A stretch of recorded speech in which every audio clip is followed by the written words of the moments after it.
ఇరాన్తో కొనసాగుతున్న America Israel యుద్ధంతో ఎక్కడో ఆకాశంలో ఉండి సామాన్యులకు చుక్కలు చూపిస్తున్న బంగారం వెండి ధరలు కొండదిగాయి. మార్కెట్ అస్థిరతలు తట్టుకోవడానికి పెట్టుబడిదారులు తమ గోల్డ్ సిల్వర్ నిల్వలను అమ్మి నగదుగా మార్చుకుంటున్నారు. దీనివల్ల డాలర్లకు డిమాండ్ పెరిగింది. బంగారం వెండి రేట్లు పతనమవుతున్నాయి. గత వారం రోజులుగా బంగారం ధర ఏకంగా 11,000 రూపాయలు తగ్గి 1,47,000కు చేరింది. వెండి ధర చూస్తే వారంలో 28,000 తగ్గింది.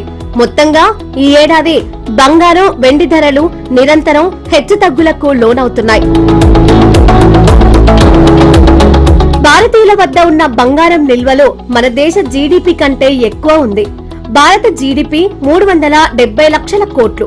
అదే భారతీయుల వద్ద ఉన్న బంగారం విలువ 450 లక్షల కోట్ల విలువైన బంగారం ఉంది.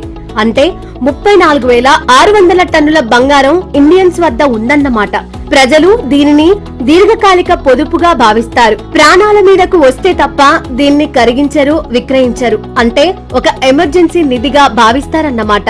ఎప్పుడైతే ఈ గోల్డ్ ను విక్రయించరో ధరల పెరుగుదల, రోజువారీ వినియోగం, బంగారం కొనుగోళ్లపై పెద్దగా ప్రభావం చూపదు. సాధారణ ప్రజలతో పాటు మన reserve bank of India RBI కూడా బంగారు నిల్వలను క్రమంగా పెంచుకుంటోంది. 2024 నుంచి ఇప్పటి వరకు 75 టన్నుల బంగారాన్ని కొనుగోలు చేసింది ఆర్బీఐ. మన దేశంలో అధికారికంగా 880 టన్నుల బంగారు నిల్వలు ఉన్నాయి. ఇది భారతదేశ విదేశీ మారక నిల్వలలో సుమారు 14% సమానం. ఇక మనలాగే మన పొరుగు దేశం చైనా కూడా పెద్ద ఎత్తున గోల్డ్ కొన్నది. మన ఆర్బీఐ లాగే డ్రాగన్ కు పీపుల్స్ బ్యాంక్ ఉంటుంది.